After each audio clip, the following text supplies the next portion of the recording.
Welcome back to a brand new Flick Pick live show. This is it. Don't get scared now. Thank you so much for joining me once again, and it's been a while since we've done a typical normal live show. I did one a week or two ago when I was nearly on my deathbed, but nevertheless, I'm better now. It's been like maybe 3 weeks, 4 weeks, and I missed you guys. So thank you for joining me, and as always, you guys can ask anything and everything you guys want. You guys dictate the direction of this live show, and then we just talk about movies and have a good time. But a little bit later in the live show, I have a lot of new Blu-ray movies to talk about, a whole stack of them. As a matter of fact, one of them actually just popped up on my front doorstop about 10 seconds ago, right before I pushed go live tonight, and that's Apocalypse Now on 4K, the Steelbook. Oh, I needed that. I'm ready for that. But yeah, Halloween's upon us, guys, and that's the reason I'm wearing the Drive jacket, because it just makes me feel better about who I am and what I'm doing in life. And then if I did my Ryan Gosling impression for the next 2 hours during the live show, well, I just put a toothpick in my mouth and I wouldn't say much. But yeah, thanks for joining me, guys. We had a new member here, or a member that's been around for 20... You've been a member for 25 months, Movie Mad? Well, thanks, man. Congratulations. Hey, John. I always wanted to see a Harry Potter prequel set during World War II with German wizards fighting the Brits. What movie would you like made? Oh, what movie would... Something about your movie idea intrigues me and excites me and terrifies me at the same time. Let me make sure the audio is working here. Okay, it's good. Are there wizard Nazis in yours? Because that makes it sound that much better. But either way, what movie would I like to see made? A concept. I'm a sucker for heist movies. So I think if you could get an ensemble cast together and you could have it directed by Quentin Tarantino and make it the bloodiest heist movie of all time. Now, I know he made Reservoir Dogs, but you didn't really get to see the heist. You know, you didn't really get that much build up to the heist. You got more of the aftermath after the fact. I want to see the build up, the execution of the heist. I don't know what they're going to rob.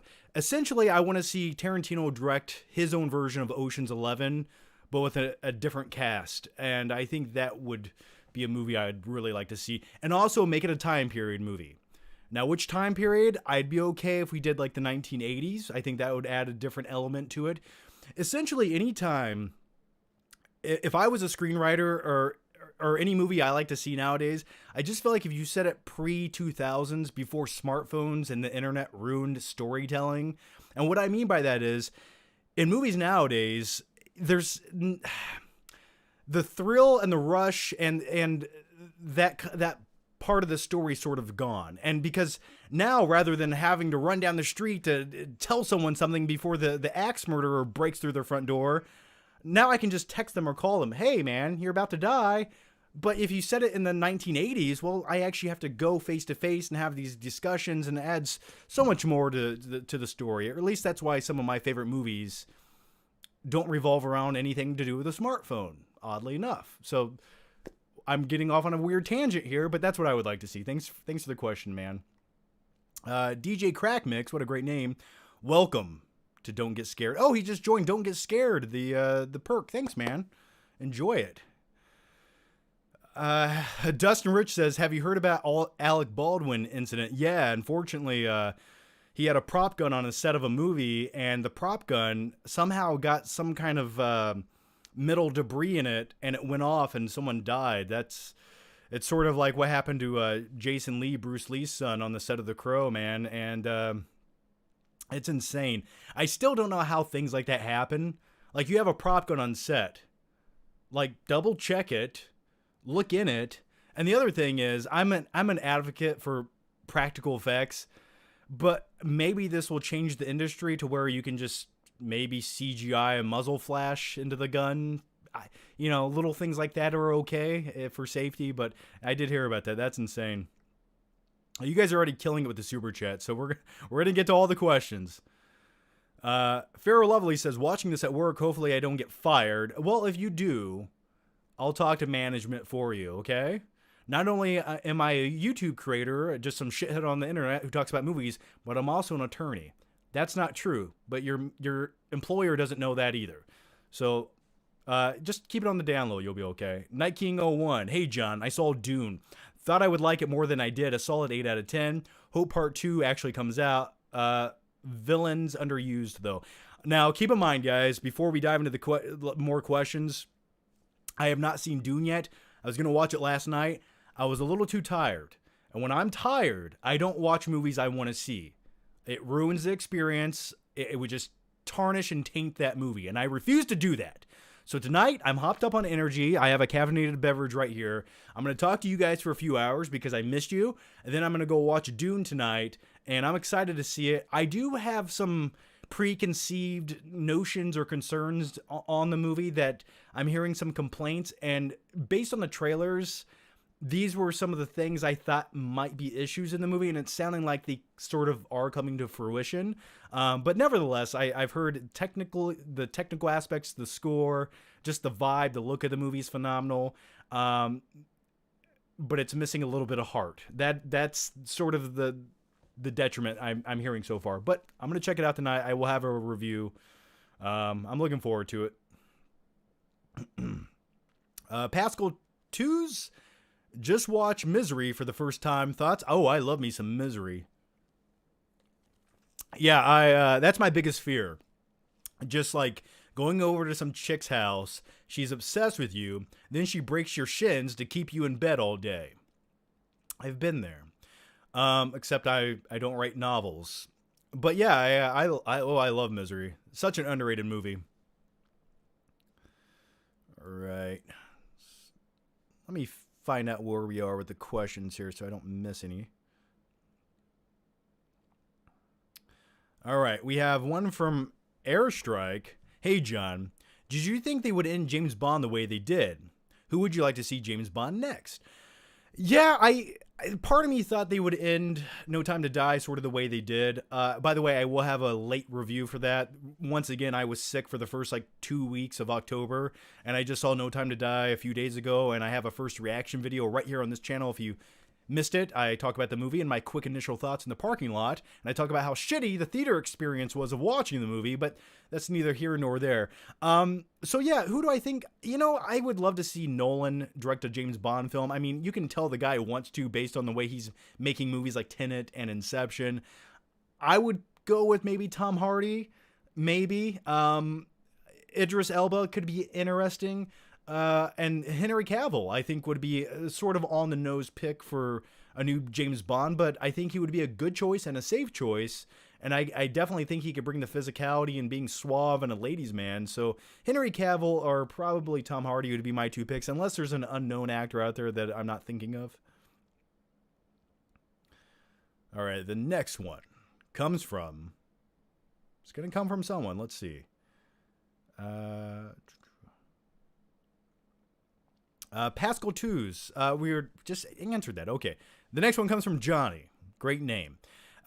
Did you see that Home Alone trailer? I did see that abomination against humanity, and I'm still regurgitating it out of my brain. That was everything wrong with modern day movies wrapped up into one trailer. What were they thinking? Why did they make that? It's missing everything that made the original great. I don't want to see that little kid run around his house with Nerf guns. That's stupid. You should have micro machines or paint cans. Okay? That's how you get intruders out of your house. So what I'm hoping in the new Home Alone movie is there's a big twist ending. And what I mean by a twist ending is I hope the burglars or the intruders actually do break in the house and they murder that small boy brutally. Now hear me out. I'm going to continue with this. Now, remember Joe Pesci's original plan in the first Home Alone film? I'm going to bite off every single one of your fingers, one at a time. I hope that actually happens to that small child in the new Home Alone movie. They do bite off all of his fingers. And they leave his body, his carcass, on the floor for his family to find when they come home after they forgot him. That's what I hope happens in the new Home Alone movie. Let's continue. It's getting dark already, but that's what happens around Halloween time. The evil spirits come out. Jack Lame says, hey, John, I'm trying to get through the Bond films so I can finally watch the Craig ones, but I'm finding some of them incredibly tedious. Send help. Yeah, I've never been a huge fan of a lot of the original Bond films. I think a lot of them are hit or miss at best, especially the 70s movies. I hated the interpretation of James Bond. I hated the actor portraying James Bond. When you get into the 80s, the only great 80s Bond film for me was License to Kill. That is an awesome James Bond movie, which I believe is rated R. Timothy Dalton, right? That one's a good one. And then you get into the 90s, and then you get GoldenEye. That's good. But then you get a few really crappy ones. So, in my opinion, Casino Royale is the end-all, be-all Bond film. That is the one I love. That is the one I can rewatch, and that's by far my favorite Bond movie. I'll stand by that. Michael Lay says, "Greetings, John. Last night they confirmed an Ozzy Osbourne biopic. Any thoughts?" Sean, have you seen my wanker? Yeah, I like Ozzy. I think it would make a good biopic. I hope they don't hold back and they really just go for it and give it that gritty edge. They don't gloss over a lot of the great things like drug use and biting the head off bats. It could be a good biopic, sure.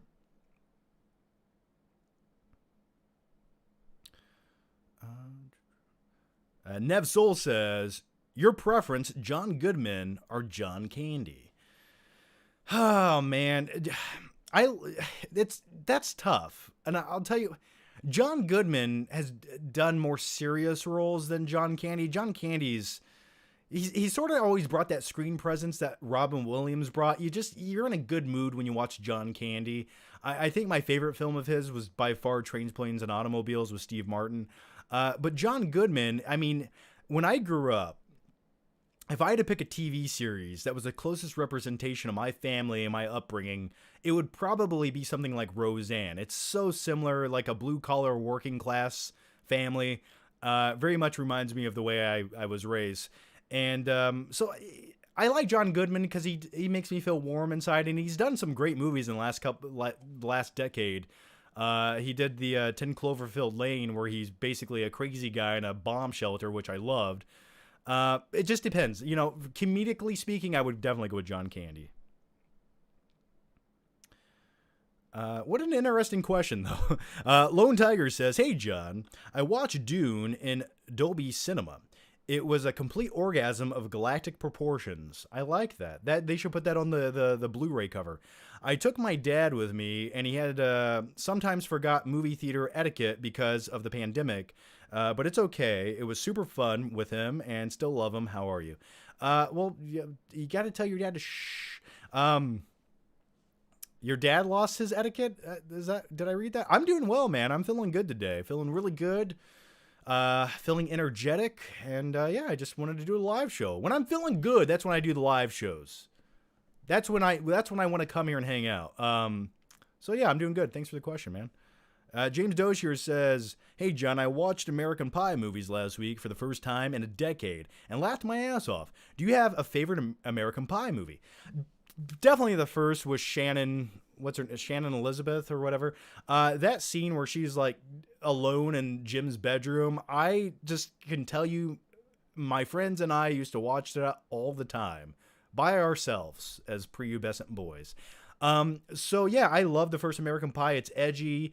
And the unfortunate thing is, nowadays we live in a society where you probably won't get a comedy movie like that. It's too offensive. It offends a fraction of the population, so now no one else can have the movie. So yeah, I love them. I even like the bad American, not the straight to DVD American Pie Bandcamp movies. Those are complete trash. But like American Pie 1's great. American Pie 2 is a great sequel. American Wedding, it's good. It's good. I still enjoy it. And then like American Reunion, I still enjoyed.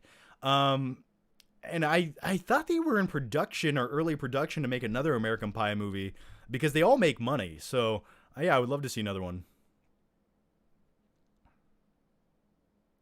Bo Cylinder,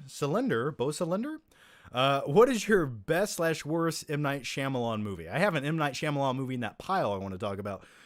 For me, my favorite is definitely going to be Split with James McAvoy. My name is Hedwig and I have a hot dog. That's great to me. That is, I think, M. Night Shyamalan's most rewatchable movie for me. I think next up would probably be Unbreakable. I think if you've never seen the movie, I just completely forgot what it was called. Why did I forget what it's called? His first major studio film. Why is my mind blanking on this? Someone remind me what his first movie is called with Bruce Willis and Haley Joel Osment that came out in 1999. I See Dead People. Why can I not remember what this is called? Someone remind me in the comments. The Sixth Sense. Yes. Okay. It just came to me. Sorry. If you've never seen that, that's a great one watch, but you can never rewatch it, or at least I can't. But it's a terrifying movie. So I would say those are mine. My least favorite is probably Avatar: The Last Airbender, because I've only watched 70% of the movie. I remember watching that movie in the theater with a friend who loved The Last Airbender, the animated show. And he looked over at me and he's like, dude, we have to leave. And I'm like, that's fine. Let's get the fuck out of here. And we did. So yeah, that's my least favorite and my favorite. Pop Culture Odyssey says, hey John, thoughts on if Amber is going to do what Rosamund Pike did to Ben Affleck in Gone Girl? Amber Heard?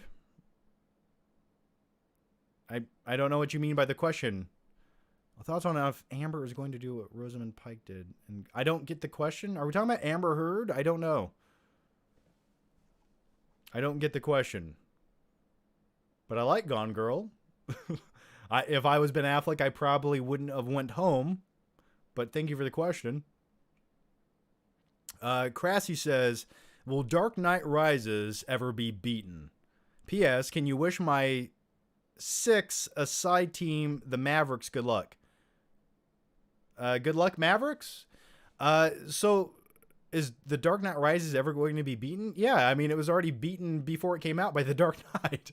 I don't know what you mean by that. As far as like a cinematic experience or a comic book movie, I'm hoping the new Batman movie is great. Now, as far as the scale and tone of it, it doesn't look as epic as something like the Dark Knight Rises, but the screenplay could easily be better. So, yeah, the more I watch The Dark Knight Rises, the more I pick it apart, and I hate that, but I can't help it. So I definitely don't enjoy it as much as I once did, but I still like a lot of moments in the movie. I still like Tom Hardy's Bane. Michael Parton says 2 horror films are coming out next week before Halloween: Antlers and The Last Night in Soho. I haven't decided yet, but I'm leaning towards Soho. Yeah, Edgar Wright directed Soho, right? I don't know much about the movie. I think I saw a trailer. It looked okay. Antlers, I kind of get the vibe of it. I'm going to check out both of them. I'd probably lean towards Edgar Wright's Soho film just because stylistically I think it'll be more what I want to watch. But yeah, I'm looking forward to both of them. I hope either of them are better than Halloween Kills. Johnny says, thoughts on The Village. Get shit on a lot. I didn't mind it, and it looks beautiful. The Village had a great DP. I believe Roger Deakins was the DP on it. And by the way, thanks to all 235 of you guys watching right now. Yeah, I know we're doing a live show a lot earlier than we ever have, and that's because I am going to watch Dune in a few hours. And I wanted to try it out. I'm always testing things on YouTube. I want to see how good a live show can do during... I probably should have done it earlier, honestly. I should have done this at like 3 maybe. Typically I do them around 9. So yeah, but either way, back to your question. I liked The Village the first time I saw it. I was glad that there was a reality-based element to it rather than some kind of fictional monsters living in the woods. I liked that it was actually based in reality. And a lot of people don't like the twist. I, oddly enough, liked the twist of The Village. Now, is it a movie I go back and revisit often? No, I think I've watched it once since it originally came out, in 2004? But I liked the twist. I thought it was interesting. Benny says, thoughts on Tarantino saying Kill Bill 3 may be his last film? I know a lot of people love Kill Bill 1 and 2. I just kind of like them. For me, when it comes to Tarantino, his sort of genre of filmmaking, I prefer what he was doing with movies like Django Unchained or Pulp Fiction or even The Hateful Eight. Kill Bill is definitely not the vibe of... It's not a story I want to see him continue, but it's up to him. I would like to see him do something else, but then again... Tarantino, in my opinion, can almost do no wrong. So, give me something. I mean, Hero is my thing, and I've been saying this for a while now, but here's what I would like to see. Do you remember what he did with Once Upon a Time in Hollywood, where he basically had it was a love letter to Hollywood cinema in the 1960s, right? I loved that. I would like to see a sequel to Once Upon a Time in Hollywood, but you can have the same actors, but maybe Leonardo DiCaprio's character is even more washed up, and you can have a set of new actors going into the 1980s. And then, so you basically have the 1980s version of Once Upon a Time in Hollywood, but with a new set of actors or different characters, and you tell another story, but based in the 1980s Hollywood. Something about that would be fun too, but that's just a fantasy, just my fantasy. Josh Coffey says, welcome back, Flick Pick. Just no time to die. Well, thanks, Josh. Yeah, I had no time to die when I had the word that we cannot say on YouTube, but I had that in early October. But I survived. I'm good to go. Azim the Dream Review says, John, have you read Batman 89? It's a new comic series released and it's official sequel to Batman Returns. I think it's an anticipation for Michael Keaton coming back as Batman. I haven't read that. I didn't even know it existed. But yeah, let's talk about that Flash trailer for a second. Now, I have reservations with the upcoming Flash film. I do, just because the screenplay is written by the same person who wrote Birds of Prey, which that's not a good thing. But the fact that Michael Keaton's in the film, Ben Affleck's returning, that gets my juices flowing. I just hope they don't waste this golden, amazing opportunity. Because if you're having Michael Keaton come back as Batman and you put him in a mediocre movie, please don't do that. Please don't do that. But what I saw in the trailer looks great. So, but no, I haven't read the comic book series. Carter Lovejoy says, what have you been binging this Halloween season? The last 5 I've watched were The Shining, Silence of the Lambs, Hocus Pocus, Sixth Sense, and Misery. So this Halloween season, I've watched a lot of non-Halloween horror films, but I have watched Hocus Pocus. I watched that last week, and my God, it unlocked a memory I forgot I had since I was a kid. And I remember seeing Hocus Pocus in theaters during the summer. Now, keep in mind, Hocus Pocus didn't come out in the fall. No. It came out during the summer season. Weird, I know. But, come little children, I will take thee away. But watch Hocus Pocus again. Some of the sexual innuendos that Sarah Jessica Parker does throughout that film, I'm surprised they put that into a Disney movie. I don't know. I was like, wow, I'm surprised they put that there. They probably wouldn't do that nowadays. Thackeray Binks. I love it. What else? I watched, so let's see. I watched Halloween Kills. That's another horror film I watched. I watched Falling Down, which is a great movie. Not really a horror film, but a movie I relate to maybe a little bit too much. If you've never seen Falling Down, check it out. Definitely a great underrated Joel Schumacher film. I haven't watched a lot of horror films. I usually savor the flavor until the last week before Halloween, and we're pretty much almost there. So, yeah, I got to decide what I want to watch. I usually watch the original Halloween at least once. I do want to watch Nightmare on Elm Street Dream Warriors. It's been a year or two since I've seen it, so I kind of want to revisit that, but thanks for the question. Bucketeer says, 10 months with the legendary mystical and magical man right here, 10 months and beyond. Love the content. Well, thanks, Bucketeer, and thanks for being a member for 10 months. Michael Parton says, Uncharted thoughts. Ooh, that's a great question. Let's talk about the Uncharted trailer. So first of all, Sony knows everyone who played the game will go see the movie no matter how shitty the trailer looks.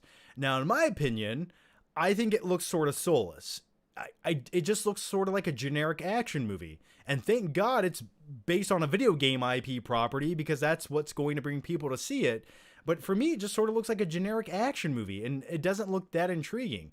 There was one shot that looked like straight up live action gameplay where he flies out of the back of the plane and he starts jumping on crates into the plane. Now, I know that was in the game, but in that movie trailer, that looked utterly ridiculous. Okay, that looked like Fast and Furious shit. Yeah, and now also you have Spider-Man in the movie, and I get now a lot of people are complaining that's not Nathan Drake, and I get that it's a younger version of Nathan Drake. I understand that.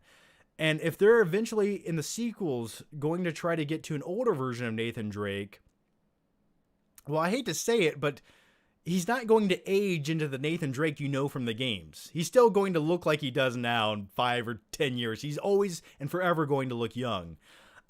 So yeah, I don't know. I'm not that excited to see it. It looks like a generic action movie that could be mildly entertaining. You know, it's sort of, I would much rather watch a new, like, I wish they put out a sequel to National Treasure with Nicolas Cage. Sort of the same concept in a way, but yeah, I just, I don't know. That it looked like I thought it would look, to be honest. I mean, video game movies, they just, no matter how hard they try, they can't quite get it right. But I'm a big fan of Tom Holland. He just looks like he's playing Tom Holland Peter Parker without powers. But then again, he still has powers because he's flying out of the back of a plane, just jumping on crates. Like, so I don't know.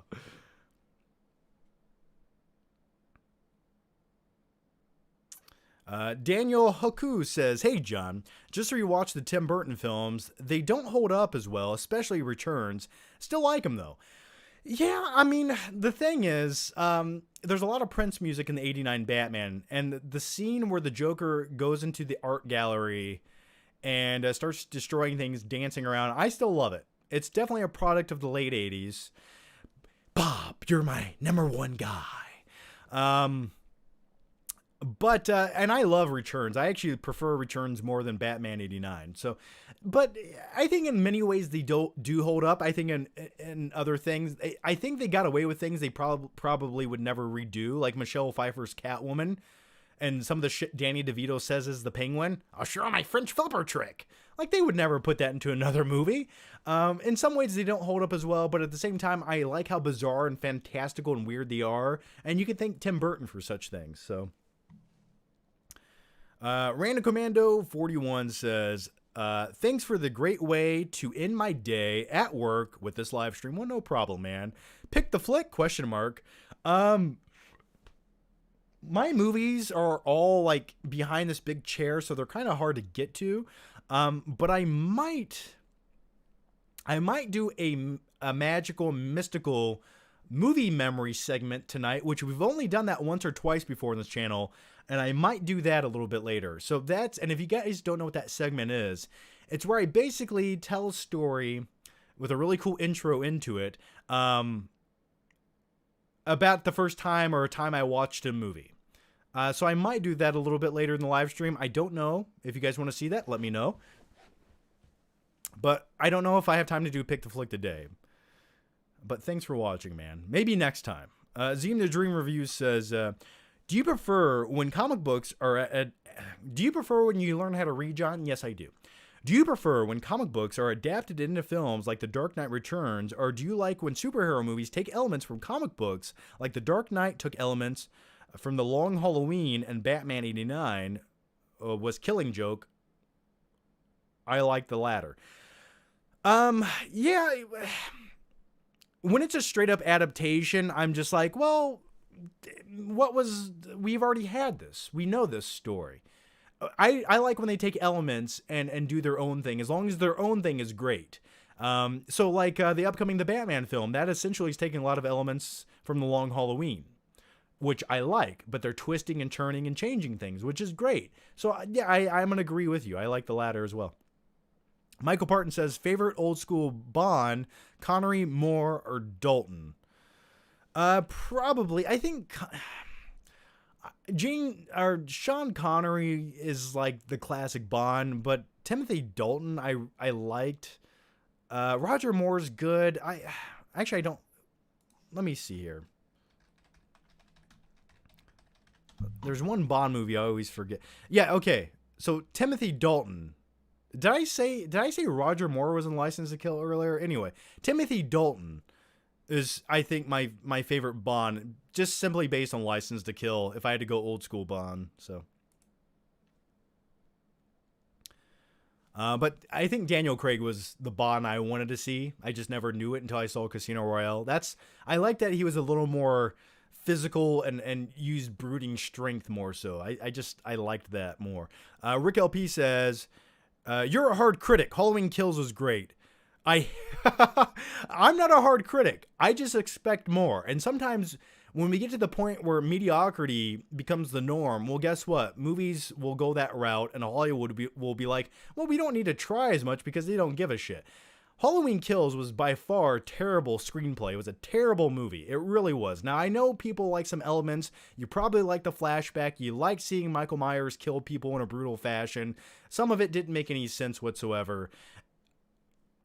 But outside of that, it was a really bad, boring movie. And it shouldn't have been.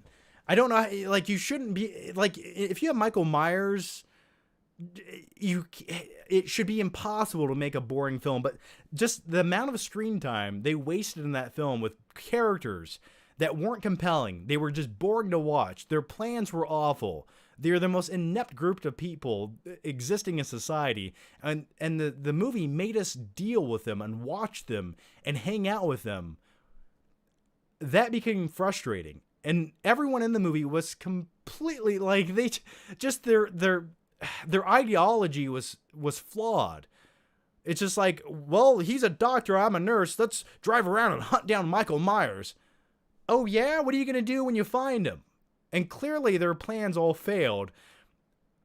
I have a review coming. I have way more to say. Something about the execution of the film, especially the third act, it felt like they made it up the day that they shot it. And some of the characters' logic just did not make sense. And then you had Jamie Lee Curtis in the movie, and it's just like, they didn't know what to do with her. So, like, she just laid in a hospital bed the whole time. And then she sort of stood up like she was going to do something, and then she just never did. So, I don't know. And then, oh God, I could keep going with this. I don't think I'm a tough critic. I just expect more from movies. Am I a tough critic? Sometimes I always get the comment, John, you don't like anything. And keep in mind, if I have criticisms with the movie, it's not that I hated the movie. I'm going to mention my criticisms. I really am. I think a lot of movies, there's just little things that you could twist and churn and tweak to make it way better than it is. And I have to mention those. You know, I have this thing inside of me. When I watch a movie, and after I'm done watching it, if I don't have this urge to rewatch it, I know there was something in that movie that was lacking. So, I don't know. Maybe I am picky. But at least you know you're going to... You know what the worst kind of critic is the type of critic who loves everything. Because if they love everything, then their opinion becomes invalid to me. So, let's go to the next one. Pete Velasquez says, hey, John, thoughts on the Blade Trilogy? Someone said Jamie Lee Curtis did nothing. Yeah, she just laid around acting like she wanted to do something. Okay. Someone said Halloween Kills looks like a TV movie. It did look like a TV movie. Thank you. Yeah, I agree. I'm like, the 2018 one looked more cinematic than this one. So anyway, let's get to the next question. The Blade Trilogy, I like the first Blade movie. I think it's phenomenal. The second one, stylistically, Guillermo del Toro directed it. Stylistically, I didn't like the way it looked.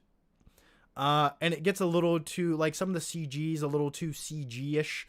And the third one is a really bad movie, but it's sort of a guilty pleasure. And I like watching Jessica Biel and Ryan Reynolds in the movie. The movie stars the wrestler Triple H, who has a terrible scene in Blade Trinity, where he starts, I don't know if you guys remember, but Triple H, the wrestler in the movie, at one point he's chasing a car and he's running like this, and they sped up the camera and it looks like a live action cartoon. It's just, I don't know, but it's sort of a guilty pleasure. Michael Parton says, Uncharted trailer was disappointing, but the new Resident Evil trailer was flames. I can't believe that. By flames, do you mean like a flaming pile of dog shit, or do you mean like it was on fire, like it was good? First of all, until that trailer came out, I had no clue there was a new Resident Evil movie coming out. But I will say this about the trailer. Now, the movie could be awful. I don't think the trailer looks that great. But I was so tired of the direction the previous Resident Evil franchise was going, where it basically turned into like some poor man's Matrix movies with Alice being like a ninja superhero, and the zombies sort of took like, they were just like background cannon fodder. And the whole tone of all of those movies was completely wrong. So the new one at least sort of looks like a Resident Evil vibe and tone to me. So who knows? Maybe it'll be like the best Resident Evil movie ever. Who knows? Anything's possible.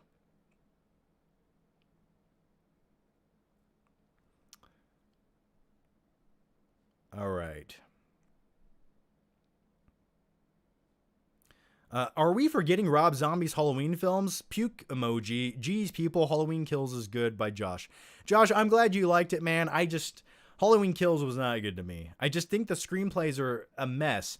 You can tell they ran out of plot ideas a long time ago, so they don't know what to fill up the runtime with, and the shit they're filling up the runtime with is not shit I want to see. Like, it just... Let me give you an example real quick about Halloween Kills, and I'm going to go into depth about this when I do the review. I'm probably going to do the review the last week of Halloween, because once again, I was super sick when the movie came out. But Tommy Doyle, right? The character of Tommy Doyle in Halloween Kills. Everything he does in this new movie is wrong. It's wrong, and you don't care, and I'll tell you why. First of all, he's all inspired to go take down Michael Myers. Laurie, I'm gonna take down Michael Myers and protect you. And it's just some dude who has a dad bod with a baseball bat. So if they would have tweaked the screenplay to make Tommy Doyle, like for the last 20 years, that dude was in the gym. He was taking UFC classes. He is a legitimate badass who can hold his own. And he's up there giving the speech, "Evil stops tonight." And you can believe in his character. He's got some muscle mass, a little bit of definition. Once again, he doesn't look like a dad bod. And you're like, okay, if that guy encounters Michael Myers, he's going to bring a physicality that we've never seen before. And you're like, maybe he can hold his own. Maybe he can go face to face with Michael Myers, walking around with a wooden baseball bat, even though he knows what this guy's capable of. But I'm going to take a baseball bat to fight a sociopath serial killer rather than a shotgun. That makes no sense. But I think just like little tweaks like that to the character would make him far more interesting. And then when they finally do have that showdown towards the end of the movie, you're like, maybe anything can happen now. But no, it's just like some dude who's over the hill with a wooden baseball bat. And you're like, well, that's not going to work. So that's just like one little tweak. That could have made it better for me. I feel like I'm going off on tangents, but nevertheless. All right, let's go to the next one. Film Flicks says, and by the way, guys, real quick, I'm about 20 minutes behind on the Super Chat questions, and I'm going to get to all of them. I will start going quicker now. Film Flick says, "Hey John, you badass. Been a fan of you for years, and you inspired me to start my own YouTube channel for movies. What's your favorite of the year so far?" Well, Film Flick, clearly I inspired you by the name, but that's a good name, man, and I'll have to check out your channel and stuff. Favorite, I don't have a real... There's movies I've liked this year, but it's weird because I don't really have a favorite film. And when I think of a favorite film, I'm like, oh, I can't wait to get that movie on 4K and rewatch it over and over again. I don't necessarily have that movie thus far this year, which is sort of unfortunate, and I'm hoping I get it. Could I watch like No Time to Die again on 4K and be excited to watch it? Yeah, I could watch that. I was hoping Dune might be that. Hopefully, who knows? Haven't watched it. We got Ghostbusters still coming out. Maybe Spider-Man No Way Home, if it comes out in December, could be that movie. So there's a few movies left of the year I want to check out. But I don't really have that favorite movie yet this year. Night King 01 says, "Why aren't they marketing Dune as Dune Part 1? Literally, the opening title says Dune Part 1. That's the biggest gripe, and it feels incomplete." Well, here's the thing. If you market it as Dune Part 1, that leaves a lot of room for failure, because if they don't make a Dune Part 2, well, that could be really disappointing. So I get that it says that in the opening credits, but I don't know if Warner Brothers had a lot of faith in this movie, or maybe they just wanted to see how well it performed before they marketed it in such a way.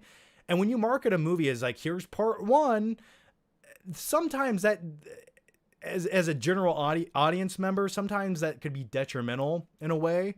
So yeah, I get why they didn't do it, but I'm really, the concerning thing is that I don't believe they've announced production of a sequel. So if the movie ends off on sort of like a middle ground note of like, it feels like a half movie without a big pinnacle action sequence to tie it all together. It's like, why did you even make the first one, Warner Brothers? They should have made both movies back to back, but I think they're waiting to see the success of this. Hopefully it does well. Jalen Martin, I guess you renewed your membership because I thought you already were a member, but thanks either way. James Dozier says, I enjoy American Pie 2 the most and find Steve Stifler the best part of the series. Oh, Steve Stifler for me, when I was in high school, was like a role model. Little did I know he was a big douchebag. I just thought he was really cool. Hey, fuckface.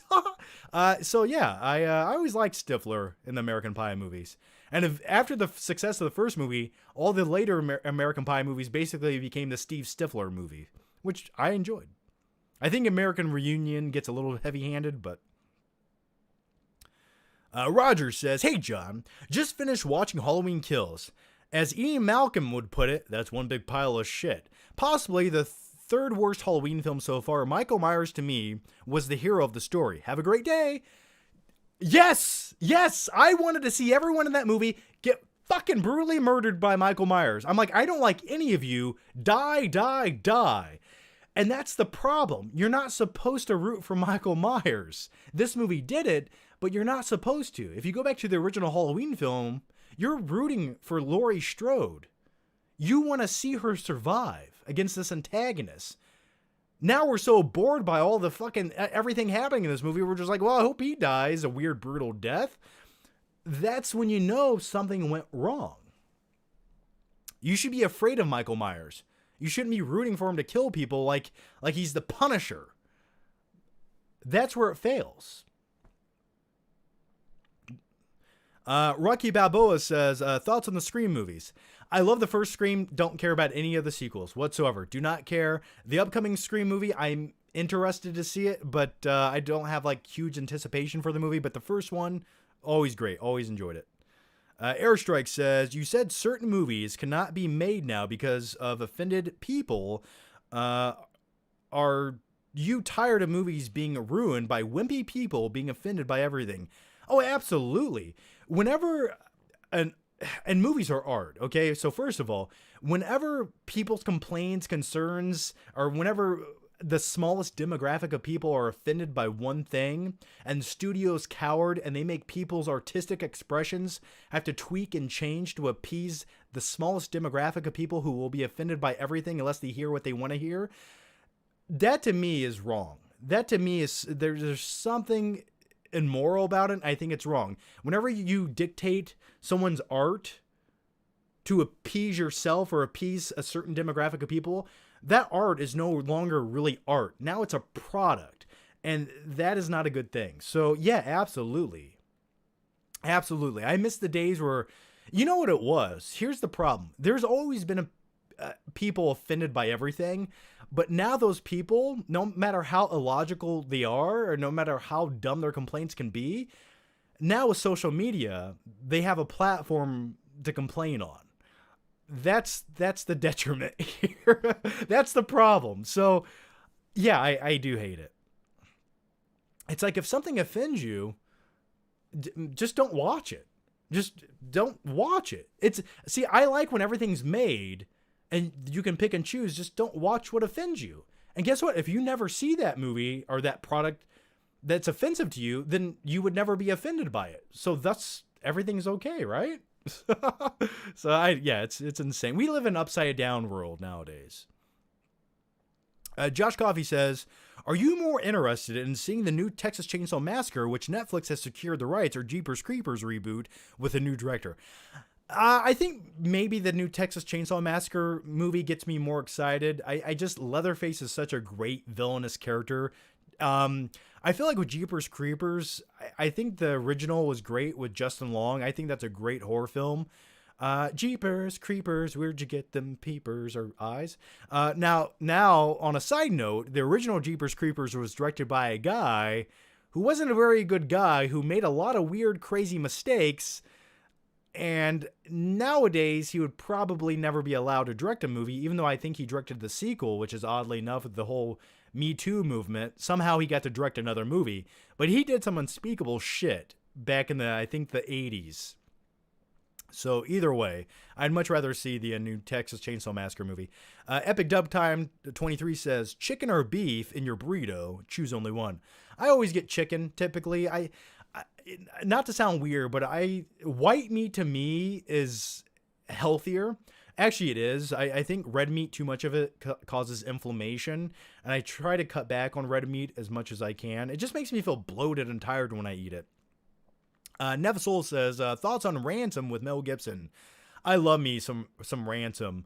What I like about it most is the turning point in the movie where he no longer cowers down to the people who abducted his child. I like that speech that he gives, and it was the smartest thing he could do, and the smartest thing you can do is he says basically, I'm not going to pay your ransom. I'm going to hire the best manhunters to track you down and kill you. But your only way out of this is to release my kid. I liked that. That was like that was smart. So yeah, I always liked the movie Ransom. Stephanie Myers says, "Hey John, I hope you're feeling better." I am. So thank you. When I got to the unspeakable thing that starts with a C, I would say the first 2 weeks were terrible. The last week I felt better, but I still didn't feel great. And after probably about 20 days, I now feel like good. I feel like how I should. But thank you. Having seen No Time to Die, would you rank it in where would I rank it in the Daniel Craig Bond movie era? Thanks. Honestly, I think No Time to Die was better than the last few Bond movies that we got. I actually might say, and I know this, a lot of people might disagree with this, but I would say Casino Royale, then No Time to Die. And then I would go Skyfall, then I would go Spectre, then I would go in a far, far fifth place in the distance, galaxies away, Quantum of Solace, which isn't a real movie. And I know people like Skyfall. A lot of people prefer Skyfall over Casino Royale, which I could debate you all day. The thing with Skyfall is, outside of Javier Bardem being the villain of the movie, which I thought was great, just a lot of it kind of just falls flat for me. Something about that movie is so, the color grading and the timing of it's so dull and tiresome to look at. I just feel like the energy in that movie was sucked out of it just by the way it sort of looks at times. And the thing with No Time to Die was I felt like it had that energy brought back into it and vitality. And I liked some of the twists and turns, and I thought some of the action sequences stood out more so than the previous few Bond movies. So that's what I would go with. Michael Parton says, Halloween Kills is dumpster juice like 2018. I agree with you, man. I do. Let me tell you this. Before Halloween 2018 came out, I was so hyped for that movie. I was so hyped. And then I was like, well, it had some like good things in it, but man, I don't think Danny McBride should be writing the screenplays for these movies. All right, the next one, Johnny says, just watched T1 for the first time in a while. The police shootout scene, holy shit. Oh man, T1 is gritty and it's a great movie. Now, I prefer T2 Judgment Day.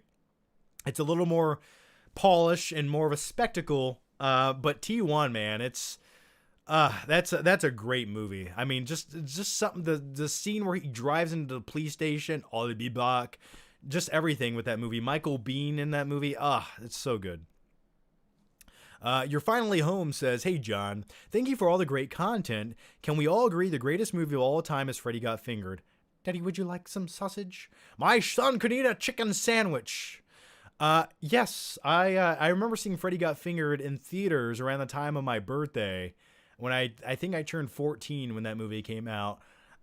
It's not that good of, let's be honest, it's not that good of a movie.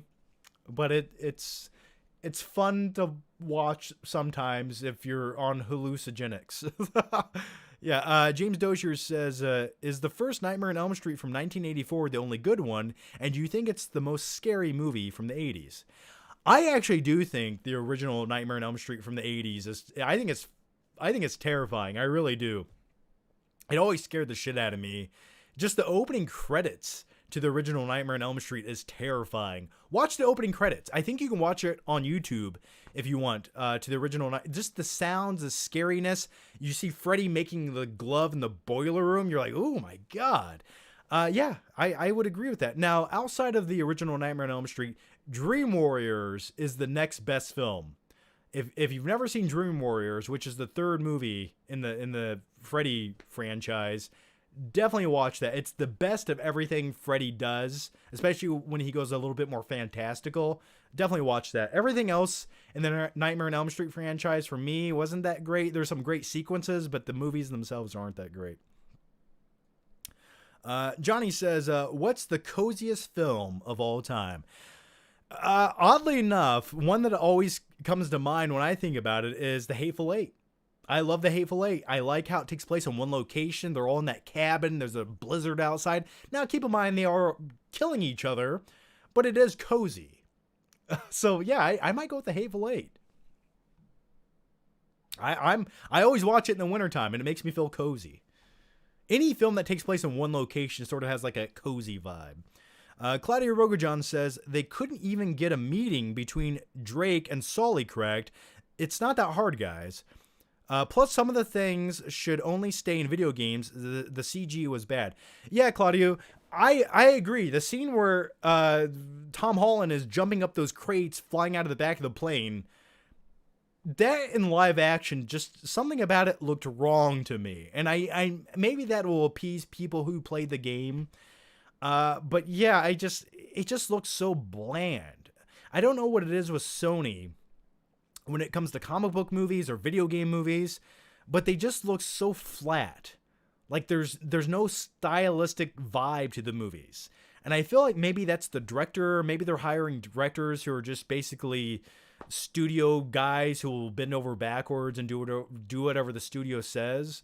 But yeah, they don't really have a style to them. And I think something like Uncharted, if you would have got the right director, it could be so much more than it is, you know? All right, let's go to the next one here. Azim the Dream Reviews says, I rewatched both Keaton films and love them even more now, especially Returns, which is so dark. Maybe the Batman will be like Returns, and Keaton's story will hopefully get to be completed. Also, you would see a multiverse with Bale and Keaton as Batman, ? We just went a few different directions with that question. So I think the Batman will be its own thing. Now, if we're talking about the Flash film featuring Keaton, yeah, I'm just hoping, honestly, when it comes to the Flash movie, I'm just like, I hope Michael Keaton's Batman has 50% of the screen time of that movie, because I really don't give a shit about Ezra Miller as Flash. I just don't. So yeah, I don't know. I would just be curious to know what old Keaton's Batman is doing nowadays. But I think it might be a one-off, unfortunately. Bo Cylinder says, do you watch any of the Disney afternoon shows in the 90s? If so, what was your favorite? I used to watch Disney afternoon shows. No, I was always watching like the Fox animated, like I was watching the Batman animated series, or like the Spider-Man animated show. And when I was a kid, I was definitely watching a lot of Nickelodeon. So I was watching like Doug, and I remember they had like the Are You Afraid of the Dark and all those shows. That's usually what I was watching. I was trying to think on Disney. I'm sure maybe I did watch some afternoon shows, but I can't remember what they were. Bruce Cook says, John, what modern movie do you think was hopelessly overhyped? Avatar comes to mind for me. Now, I like me some Avatar. I do. Let's see. No, I like me some Avatar. I don't think it's overrated. I really don't. I think it's exactly what it needed to be. It's a spectacle movie that's fun to look at. I like it. I'm still waiting for it to hit 4K. So yeah, Avatar to me was visually pleasing to my eyeballs. Overhyped movies. Where do we start with that? What we can do is in the comment section, guys, if you are watching right now, why don't you guys type in some overhyped movies? Type in some overrated movies in the comment section. For me, the one I always mention is the Lady Gaga movie with Bradley Cooper, A Star Is Born. I didn't something about that movie. I hated everyone in it. I didn't care about their romantic toxic relationship. I hated both people. I just didn't care where their story went or how they interacted with each other. I just did not like anyone in the movie. Thus, I didn't care. So I think it was sort of overhyped. That's just my opinion. Midsummer. Yeah, I didn't like Nocturnal Animals. To me, was overhyped. It's like you have a great cast and crew, and it's just like you make a really forgettable movie. Snowpiercer. I like Snowpiercer. Someone said Knives Out. I like Knives Out. Moonlight, yeah, that was definitely overhyped. Won Best Picture of the Year, but guess what? No one's having a conversation about it the next day. So, Black Panther. Yeah, I get the hype for Black Panther, but as far as like one of the Marvel films, I've never had the urge to go back and rewatch it. I actually, see, the thing with Black Panther was I loved the version of Black Panther that we got in Civil War. But something about when they put Black Panther in his own film, it didn't seem like he was that good at doing anything. And then they overly CGI'd Black Panther in his own movie to where he had like that, he basically had a Tony Stark suit that would just magically pop on his body because for the sake of storytelling, whenever he had to be Black Panther, they wanted to be instantaneously. And it's something about like the nano suit that just pops on takes me out of it. And plus he had like that purple goo flowing through his body. So I thought Black Panther, the version of Black Panther in Civil War was so much superior, but, what's a few other movies? We had Argo. Yeah, I agree. Argo was overrated. I like Ben Affleck. I thought The Town was a better movie than Argo. So yeah, those are a few good picks I would agree with. Ready Player One. I hated Ready Player One. Don't get me started. Rick LP says thoughts on Alec Baldwin, the killer. No, come on, man. It was an accident. You know, we talked about that earlier in the live show. Accidents happen. I just don't know how they still happen. Like, look at the prop gun. Make sure it's good to go. You know, with movie magic, you don't really need to shoot a prop gun at someone's face. So, I think it's unfortunate. But Upshot Music TV says, since the Squid Game, you should watch Animal World on Netflix. It's fun / smart Chinese film with Michael Douglas as the villain. You won't regret it. What is it called? Animal World? Yeah, I'll check it out, man. Yeah, I love me some Squid Game. Red light, green light. Oh, I would love to participate in Squid Game. I would love to be part of that. Please, put me in it. I'm not afraid. Put me in the tug of war. I'm ready to go. Yeah. Or have, you know what Squid Game needs in the next season? They need to have an arm wrestling competition. The next one comes from Owen Movie 75. Thoughts on the first two Child's Play movies? And let's be honest, Andy is the most adorable kid. You just want to hold him tightly in your arms. Yeah. Sure. I like the first Child's Play. I like the second one okay. I always sort of had a guilty pleasure for the third Child's Play where Andy's in military school and it ends in the funhouse. As a kid, I always liked that one the most. Let's play a game called Hide the Soul. Jay says, hey, wanna hang out after school again? Sure, man. Where are we going? Forbidden Fruit 73 says, are we going to see Last Night in Soho? Oh, are you going to see Last Night in Soho? Yeah, whenever it comes out, is it this Friday it comes out, or is it out now? Is it out now? I don't even know if it's out. Yeah, I'll check it out. I still need to see The Last Duel, which no one's talking about, but I do want to see it. Night King 01 says, Dune ends really abruptly. It's only half a movie. Yeah, going into it, I sort of knew it was half of a movie. Which begs the question, why didn't they just make both movies or make another part or maybe make this movie an extra hour longer to have a conclusion? So, yeah, I think that'll be the detriment. But Max Nugenbauer says, glad you're feeling better, John. And No Time to Die is the best Craig movie since Skyfall. I absolutely do agree with that. Yes, I do. There's a lot of great things about No Time to Die. I really liked the way it looked, except I had to see it on a shitty screen that was like the projection bulb was dying out, which, God, that pissed me off. But nevertheless, I did like the movie. And thanks for the question. Raymond Watt says, have you seen In Bruges? Yeah, I have a long time ago. In my opinion, the best movie of 2008. And yes, I'm aware The Dark Knight came out that year. Wow, man, that's definitely a statement. I saw it. I would say The Dark Knight is the best movie of 2008. But I liked it. I watched it once. Gaming Junkie 1723 says, hey, John, what's one movie that surprised you the most that has more practical effects than CGI? Some of these questions are really hard to answer off the top of my head. That has more practical effects than CGI. Oh man, now I have to think about it. A movie that I don't know. Watching, I maybe the first time I watched Dread with Carl Urban, I was really surprised because they had a lot of shitty trailers. So watching that, I thought was good. I liked how it was sort of simplistic in many ways. I guess it had some practical effects, but a movie that has a lot of practical effects rather than CGI, that's always a preference of mine. I'm just trying to think of a movie that surprised me with that. So I'd have to think on that. Yeah, people are saying Dunkirk and Inception. But back to his question, though, I wasn't surprised. I sort of expected to like those movies. The next one comes from Michael Lay. Says, interesting take, John. I prefer New Nightmare. I remember seeing New Nightmare in theaters as a kid, and I was a huge Freddy Krueger fan at the time. I think it breaks the fourth wall a bit much, and it sort of doesn't feel like a Nightmare on Elm Street film. I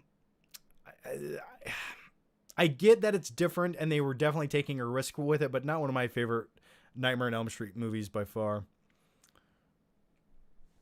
Someone said Tenet. I hated Tenet. I'm sorry.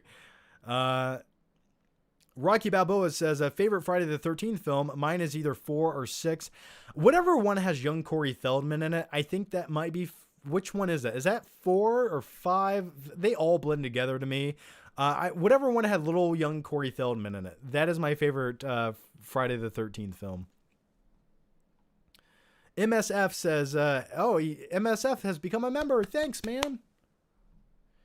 Fury Road. Yes, Fury Road had a lot of practical effects and a lot of CG that was blended seamlessly. But once again, back to his question, it didn't necessarily surprise me. Like, it's a great movie with a lot of practical effects I love, but it didn't surprise me because, like, I thought I would like it. MSF says, The Thing is a practical masterpiece. Yes, absolutely, man.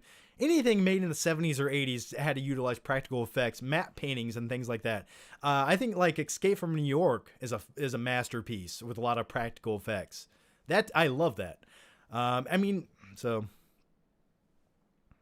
I think Escape from New York might be my favorite John Carpenter movie, right beside Halloween. Raymond Watts says, I realized Wonder Woman 84 was terrible when I realized Diana had sex with a man without his consent. Yeah, but I mean, I don't want to sound weird, but I mean, if you were that dude, would you complain? I mean, come on.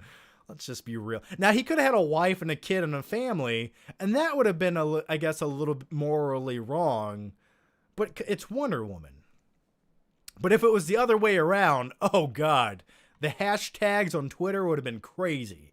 Yeah, just the whole concept behind that movie, a magic rock that to me was flawed from the get-go. Whenever you can have a movie where you can just wish upon something and anything that can happen will happen, that's when you know your screenplay is going to be garbage. And it was. Willie Plays says, Yo, John, I don't know if you read many books, but if you could see any book adapted to a film, what would it be? If no book, what comic?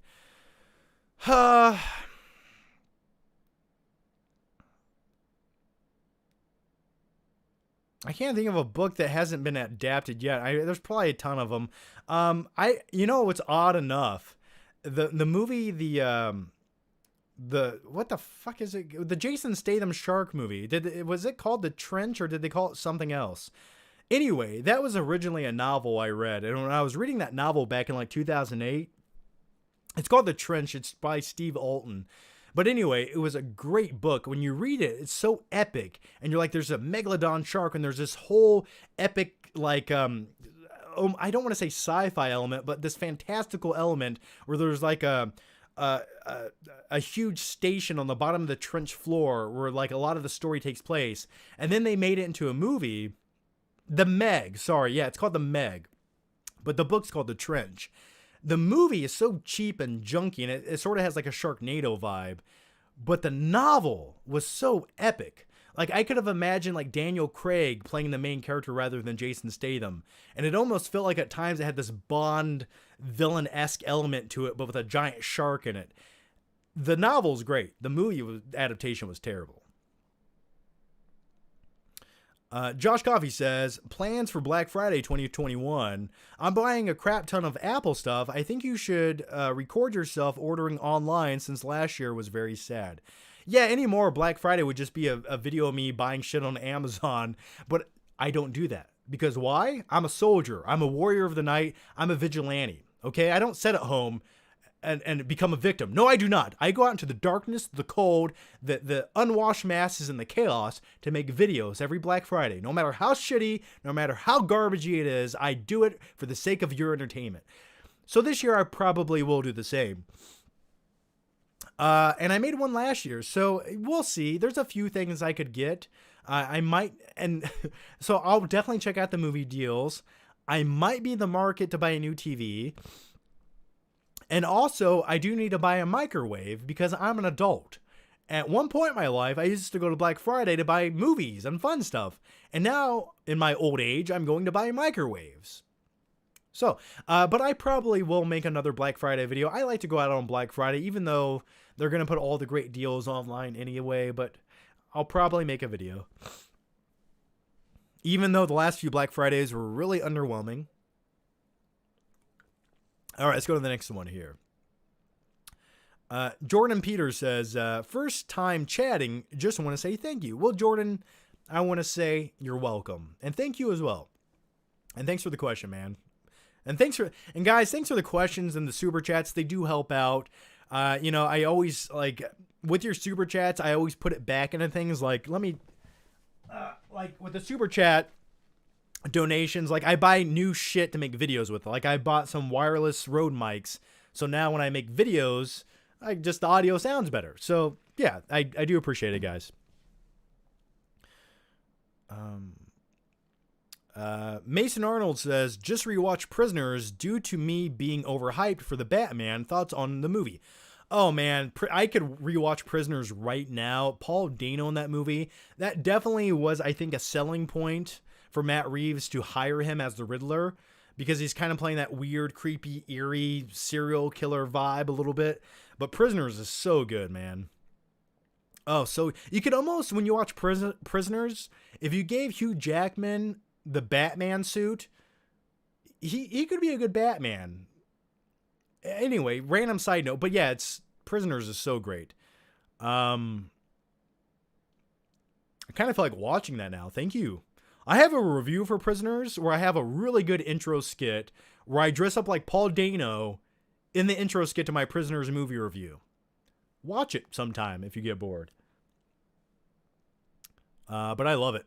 A-Train98 says, John, what's your favorite movie based on a true story? Ooh, I love movies based on true stories. Probably, I'm going to go with Forrest Gump, because everything that happened in that movie actually happened in real life. I'm kidding. I'm trying to think here. I like Titanic quite a bit, but I mean, keep in mind the romantic relationship was fictional, but the sinking of the ship part was real. I'm trying to think of another true story that actually happened that I loved in a movie. Man, off the top of my head, I'm trying to think and I can't come up with anything. I mean, the movie Avatar was a true story, wasn't it? But yeah, I'm trying to think. There's like another movie that's like, it's thrilling and suspenseful. I think it's based on like a murder or something. Gosh. Someone give me some good true story movies. My brain's just melting out of my ear right now.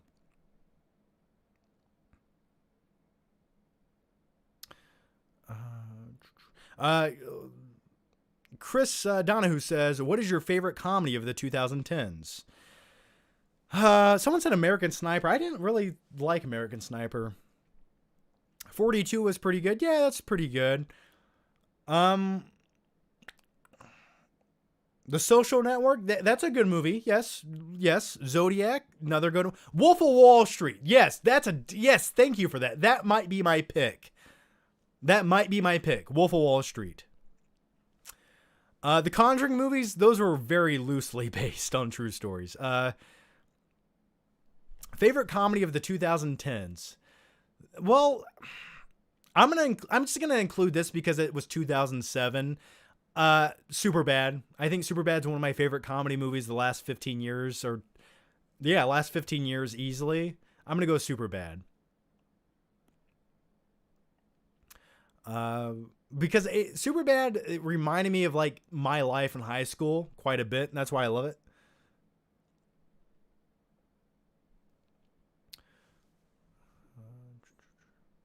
Okay, the next one comes from MSF, says, The Thing is a practical... Oh, I already answered that earlier, sorry. Mr. Juicebox 100 says, hey, John, thoughts on The Thing, one of my favorite horror movies. I like The Thing. Yeah, it's a great movie, really great. I just...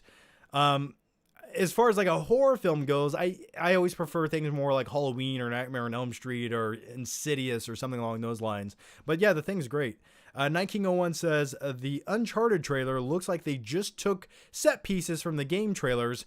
Somehow the plane scene is more grounded in the game. You're right, the plane scene is more grounded in the game because he's not jumping up and defying the laws of all gravity and going against wind speeds of 500 miles per hour.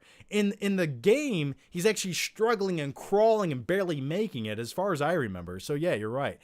Bruce Cook says, if you go out Black Friday, be sure not to eat any KFC. I love that you remember that. Now, keep in mind, I don't know if you... Good memory. Because and I don't think that was on a... It was on a Black Friday. Damn, dude, you got a better memory than I do, and it was my life. Yeah, one time, I got KFC on a Black Friday, and I puked it up. So, that's why I'll never eat at KFC again. Dustin Rich says, I watched you on my phone as I went through the car wash, and it tore a hole in the space-time continuum. Oh, man. There's nothing better than a car wash. It can cleanse all of your sins. Not only does it wash your wheels, it cleanses your sins. All right, let's go to the next one here. Where am I at? Raymond Watt says, I have the best way to describe Jurassic World Fallen Kingdom franchise.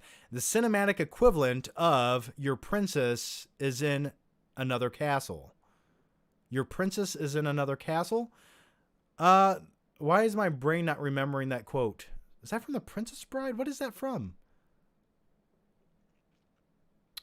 You know what I was going to say about... actually, I was going to make a comparison to Jurassic World Fallen Kingdom, and I was going to say that's how I feel about Halloween Kills. It just feels like a stepping stone movie where they didn't really have anything to say, but somehow they made a movie just to get to the third one. Sam96 says, hey, John, love your videos. More flick trips, please. I need my fix. I have a flick trip video coming. I have it ready to go. Yeah, I'll have one. I'll have another one before the end of this month. And I had my drone that I broke like 6 months ago. I want to get that fixed to make flip trip videos even more epic because I like making them more epic and cinematic. But yeah, I have one more flip trip video I will put out before the end of this month. So look out for that.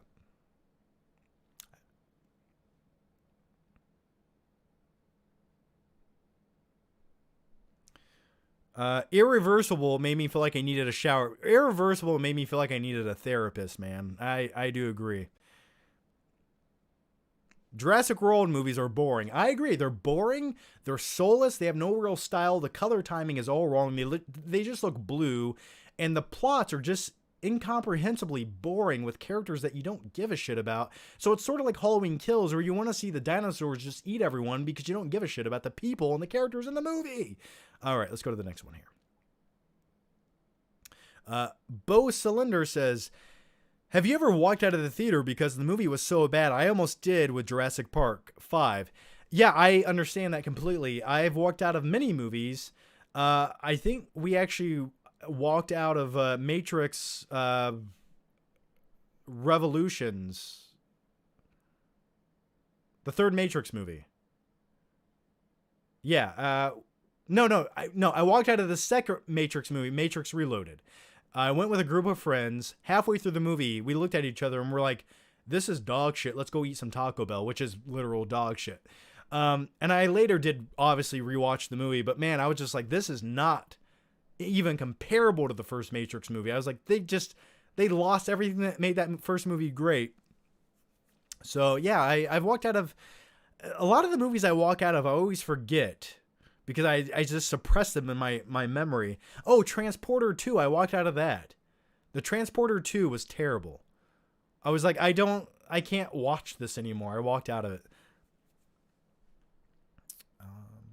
Egg Train 98 says, Anna de Armas was cool in Bond. Did you like her in it? Yes, I loved her. I didn't know she was going to be in the movie. I thought her team up with Daniel Craig was phenomenal. And it was short-lived. And the thing when I was watching it was, I was thinking to myself, I was like, I could watch a whole movie if these two teamed up. I was like, that's what I want to see. Like, maybe they should have just made her the new 007.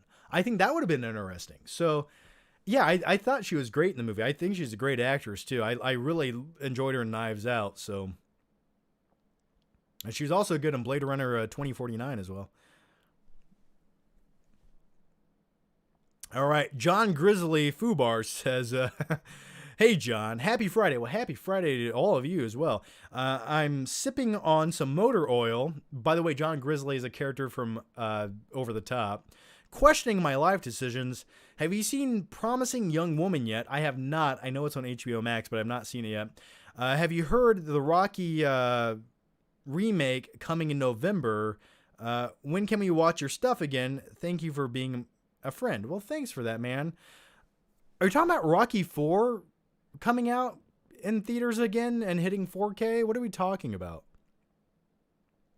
There's not a Rocky remake coming out, is there? There's not like a Rocky remake. I think they're just releasing Rocky 4 again in theaters on 4K. I could be wrong. Maybe I don't know what you're talking about. Maybe the motor oil is going to your brain. But nevertheless, thanks for the question, man.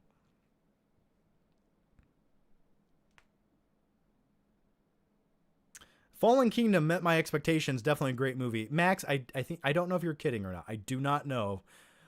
Mason Arnold says, my first drive-in experience was Halloween Kills last weekend. Wasn't great, but at least I can say I've been to a drive-in now. Have you been to one?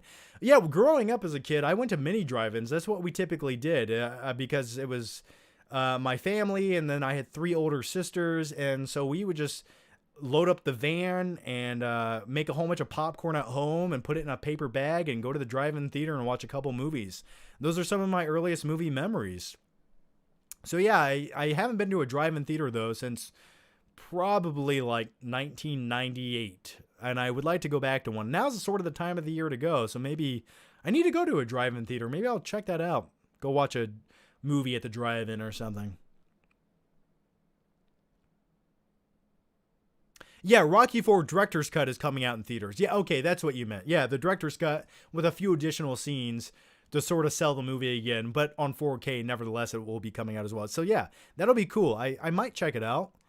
Watching Rocky IV in theaters would just like, that's my guilty pleasure Rocky movie with the greatest training montage ever in any movie. Just thinking about it makes me want to do push-ups. James Doshier says, do you enjoy the movie Mean Girls? I do like Mean Girls. I do like it. I think it's the best thing Lindsay Lohan's ever done with her life. I think it's great. Yeah, I think that's a movie like everyone can enjoy. Like, you think you can only enjoy it if you're a teenage girl, but it's surprisingly really good. I own the Blu-ray back there. It comes in a pink Blu-ray case. It's kind of cool. Pizza Gut says, have you seen Squid Game? What did you think? Oh, Squid Game was everything and I needed it to be. South Korea knows how to tell a story. They know how to make great movies. They know how to make TV series and movies and tell stories that Hollywood is afraid of. And something about the way it was made, just the vibe and the visuals and the creative aspect of it was just, it was so pleasing to watch. You know, it's bizarre at times, but it's just so fun to look at. And the storytelling was great. Like, you don't have to do a lot. You know, a lot of those sequences just took place in one room, but you cared about it. You enjoyed like the way they shot it, and just it was beautiful. It was what I needed in life, and I want more of it. And I've been saying this for years now. The films coming out of South Korea, movies like Parasite, Old Boy, Snowpiercer, things like that, it's like a way of making films that I love and I want more of. Like, I crave it. So yeah, I love Squid Game. I love it. It got everything just right. And the great thing was they spent like what, 20 or 30 million dollars on that series, and Netflix has estimated that it's earned them $900 million. It just goes to show you, like, original storytelling can still sell. It's still there, and I wish Hollywood would do more of that. So yeah, I love Squid Game.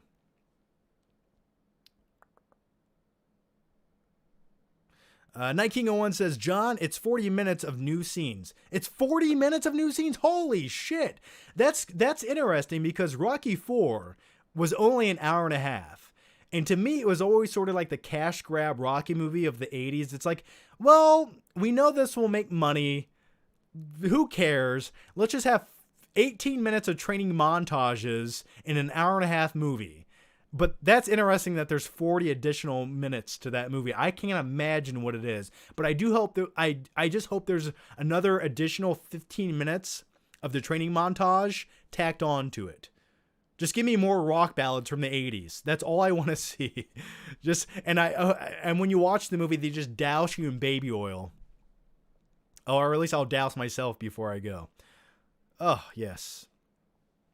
And we have 323 people watching right now. Thanks, everybody. Have you seen Battle Royale? Yes, I have. That's another great film. Yeah, I really do enjoy that. All right, guys. What I'm going to do right now is I'm going to talk about some Blu-ray movies that were all sent to me by various studios. But yeah, let's talk about these Blu-ray movies real quick here. Okay. So a quick Blu-ray update just for you guys during the live show. We have Apocalypse Now on 4K Steelbook exclusively at Best Buy. This just showed up right before the live show. I can't wait to watch this. I'm sure it looks beautiful on 4K. The Steelbook itself, man, look at this thing. Look how sexy that is. I love the way that looks. I like the color palette of it. It has a loose disc in it, but it'll be okay. But yeah, I can't wait to watch that on 4K. The next one was, I got this goodie box from this promotional thing that never went through, but they sent me a whole bunch of like horror films. They sent the Blair Witch Project on DVD, which, by the way, this doesn't need to be on Blu-ray at all. And by the way, speaking of this, would you guys like a magical and mystical movie memory segment? Let me know, and I'll start the intro right now. Let me know if you guys want a magical, mystical movie memory segment. You know what? Never. I'm just going to do it anyway. So here it goes. Let's do a quick segment called Magical and Mystical Movie Memories. I've only done this once so far in the live shows. Let's do another one where I just talk about the first time I watched a movie or the time I watched a movie from my past. And here it goes, and I'll be right back in 1 second. Enjoy this glorious intro, though. You'll love it.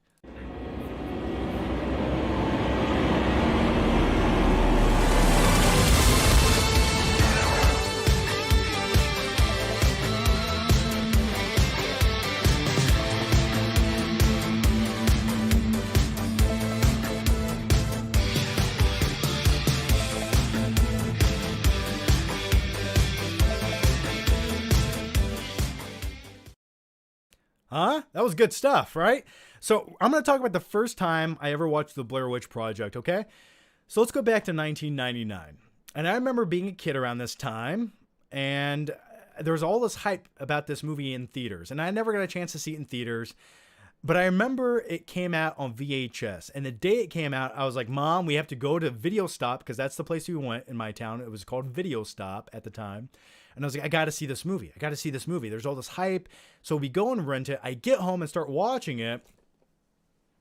And at the time, keep in mind, this was a weird time in my life, because during cross-country practice at school, we were running backwards, and I fell and I fractured both my wrists. Don't ask how that happens, but it did happen. And I had a cast on both arms. So I remember that vividly when watching the Blair Witch Project. For some odd reason, that just makes it worse. But I get home and I'm watching this VHS copy of the Blair Witch Project, and like 5 minutes into it, I'm like, wait, this is a real thing? Like, they made this? And I just was like, I remember the sequence where they go into the grocery store and they take the camera and they go into the bag of marshmallows and they go, marshmallows. And nowadays, you can find vlogs on YouTube that have better production quality and value and more entertainment to me. I mean, I think Flick Trips are better than the Blair Witch Project and scarier. But I remember like 10 minutes into the movie, it took every ounce of me to continue watching it. And by the end of the movie, when the guy's standing in a corner and the camera just shakes and falls over, I'm like, this is what's captivating audiences right now at the theater? Like, part of me just thought I could just take a camcorder and make a weird movie in the backyard with my friends, and it would be so much more scarier and thought-provoking. And I hated the Blair Witch Project, and I don't like the Blair Witch Project to this day. I do not like this movie. I don't. Now, I do appreciate and respect that a group of amateur filmmakers made this movie. It got released into theaters, became an overnight success, but I don't understand. I think the movie was based on hype, not so much execution. But maybe that's just me. That's my unpopular opinion about the Blair Witch Project. And it just reminds me of a time in my life where I had 2 fractured arms. That's it. Okay, so that's my magical, mystical movie memory about the Blair Witch Project. Let's continue on. And by the way, guys, I never got a chance to show this to you. And I know everyone kept asking me about this movie. I got American Psycho, the 4K Steelbook sent to me, also by Lionsgate, which is exclusively at Best Buy as well. This gives me hope for physical media, because they're still making shit like this. A beautiful 4K Steelbook with one of my favorite movies that just look at this cover. Oh, beautiful. So anyway, let's go to the next one here. Ash Evil Dead, which was a show on Starz I never watched. So I don't know anything about this. Have you guys seen this? Is it good? I don't know much about it. Give that DVD to charity. I might. And then we had Scary Stories to Tell in the Dark. I did enjoy this. I think if you're like a younger kid and you want to watch like a horror film, if you have like an 8-year-old and you don't want to scare the shit out of them with something like Insidious or Nightmare on Elm Street, this is a good like kids horror film to watch. It's fun. It sort of reminded me of like Are You Afraid of the Dark, which I would love to see a movie based on that. But if they would have just opened this up with a group of kids like from Are You Afraid of the Dark sitting around a campfire telling this story, I think that would have added to it. The Haunting of Sharon Tate on Blu-ray. Never seen this. Don't know anything about it. The next one, speaking of overrated movies, earlier that was a question. We had overrated movies. This next movie I saw in theaters, and I tried to like it. There was a lot that I did enjoy about it, but by the third act of the movie, it took me immediately out of it, and that's Hereditary. I know a lot of people enjoy this movie. I like the little girl in the movie. I like when she's decapitated. That sounds wrong, but it's great. It's a very compelling scene. But by the end of the movie, I was hoping that it would have been a little bit more realistic than going to the fantastical realm. And it just felt like the ending was tacked on and they didn't know what to do. But I say the same thing about the movie The Witch as well. 3 from Hell on Blu-ray. I'm Willy Wonka, and this is my chocolate factory. And then we had Don't Breathe 2. Now, I was not a big fan of this movie. I do have a mini movie review of this. I put out like a month ago on the Flickpick channel. If you want to watch that, it's basically like the title's like 5 different movies I never got a chance to review, and I do them all in one video. So check that out. I do talk about this. I thought this movie was not that good at all. It definitely felt like they were inspired by the film Logan. But speaking of Don't Breathe 2, I actually uploaded it today. I made a YouTube Shorts because that's a thing on YouTube. I also shared this on like Instagram and Twitter, but they sent me a really cool press box to unbox this in. And essentially it was like this cool case that it said break in case of emergencies, and you could smash it with a hammer. And the glass was made out of sugar glass, so you don't cut the shit out of your hand. But yeah, if you haven't seen that, check it out on like Instagram or YouTube Shorts. I uploaded it like 5 hours ago on this channel. So if you want to check it out. Someone says, disagree completely about Blair Witch. You see the horror of not only what might be happening in the woods, but the way their friends start becoming untrustworthy.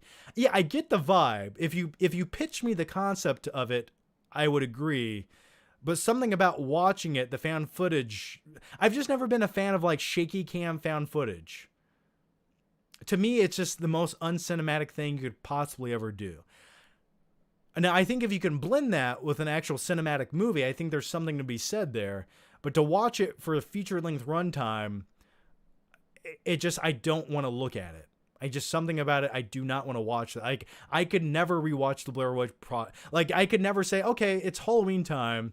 I'm going to make some popcorn and go watch the Blair Witch Project. No, thank you. I'd rather watch my family's home videos of birthday parties of my cousin when they turned 8 years old. That would be far more terrifying watching my Uncle Gary in the background. Now, the next Blu-ray I have is on 4K, and this is a movie I've been savoring the flavor to watch. And I do want to get around to watching it. It's on 4K. It's The Green Knight. I've heard great things about it. It's an A24 film, which gets me excited. Some people, I've heard a few issues with it, but I'm excited to check this out. And I'm savoring the flavor. So I got this around the time I was sick, so I was definitely not in the mood to watch movies. But yeah, I love the way this looks. Look at that lenticular cover. I like the yellow bold font. Hoping that looks good on 4K. The next one is Escape Room on Blu-ray. I have not watched this. I don't really know much about it. It was sent to me. I don't remember requesting this to be sent to me, but it showed up. So that's Escape Room on Blu-ray. I'll check it out. And last is the movie Old, directed by M. Night Shyamalan. Now, I do have a after the movie reaction of this on this channel. And generally speaking, I did enjoy this movie. I don't know if I ever have the urge to rewatch it. I do have some issues with the movie, but I sort of enjoyed it. I know, it's odd, but I sort of enjoyed this movie. When they were just on the beach and things were just progressively getting terrible by the second, there was a lot of things I enjoyed. Now, some of it feels a little contrived, and I understand that. But overall, I thought it was kind of a cool concept. Now, was there certain things during the execution I think it could have tweaked? Yeah. But anymore when it comes to M. Night Shyamalan movies, if it's not complete ass juice, I'm usually sort of pleasantly surprised by it. But yeah, I sort of enjoyed Old. Was it one of my favorite movies of the year? Definitely not. But yeah, it's on 4K. So anyway, those are the Blu-rays I had to show you guys. I'm going to answer just a few more questions, and then I'm going to wrap up this live show. So if you guys have a question you guys really want to get in, do it right now for the next minute. I will take as many questions as I can, and that'll be the end of the live show because I have to go see Dune in a little bit. So get those questions in, guys. All right, Rocky IV Director's Cut says, hey, John, Rocky IV versus Drago Ultimate Director's Cut is a completely different movie. It's a Fathom event coming to theaters for one night, November 11th. I want to send you stuff in the mail for unboxings, Holly Toledo. Yeah, okay, now I do remember reading about this. Hopefully it is a completely different film. Maybe it's a better film. I'll definitely check it out. I do want to check it out, actually. When is it? November 11th? I'm going to check it out. So anyway, oh yeah, I need to start a P.O. box. I've been saying that for a while now. So yeah, eventually I will start a new P.O. box. And when I do, I will announce it because I like doing the fan mail unboxings. It's been a while, I know. So eventually I will. Connor Molloy says, saw Halloween Kills. Terrible writing and characters. I couldn't believe it. Big John and Little John? What? The hospital scene was painful. The hospital scene just went on way too long. You know why? Because they didn't have a plot. They didn't have anything to put in the movie, so they just put shit in there. And the Big John, Little John thing was like another thing. It just goes on and on and on. And we're just like, okay, these characters are cannon fodder for Michael Myers to kill. Do we have to really watch them for 10 minutes? Just do shit we don't want to see. Yeah, I agree. NMM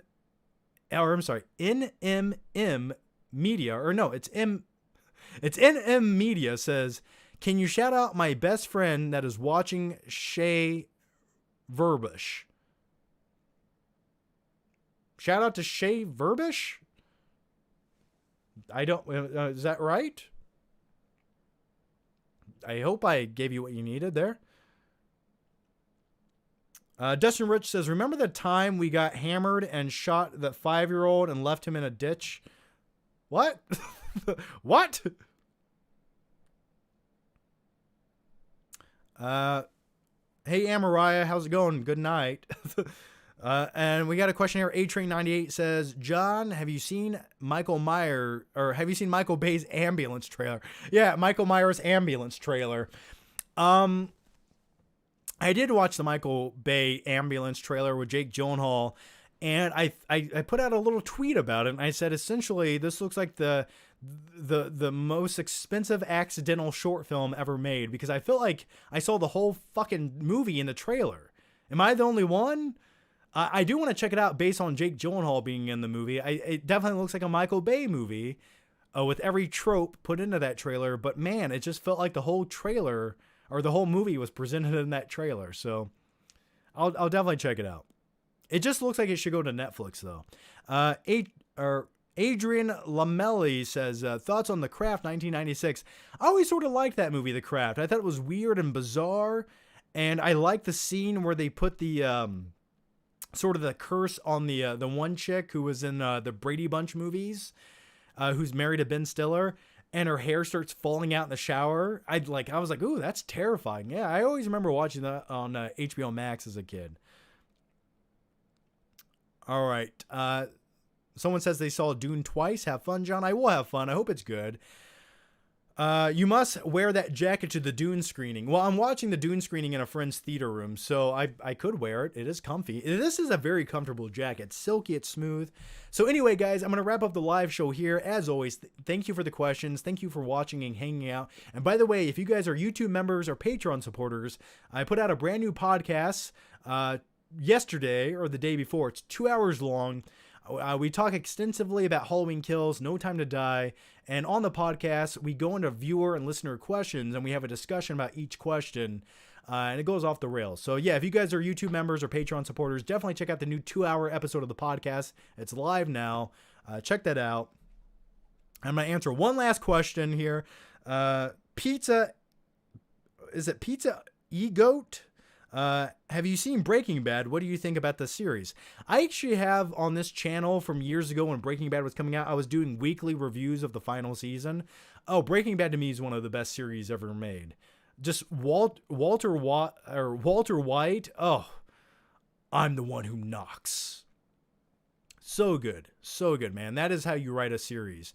But if you've never seen Better Call Saul, the spinoff series, I'd highly recommend that as well. So all right, guys, I'm going to wrap up the live show here. As always, thanks for watching. Thanks for the questions. Thanks for hanging out. And thank you guys if you left a super chat or a Streamlabs. Thank you so much. I do appreciate it. Or if you guys just watched my stupid face for the last couple of hours, much appreciated, guys. Have a good night. I'll see you guys soon with another live show in a few days. And I'll see you soon early next week. I have like 3 movie reviews coming as well. That I need to do. Once again, I was sick for the first few weeks of October, so I'll see you guys next time. Take care. Bye.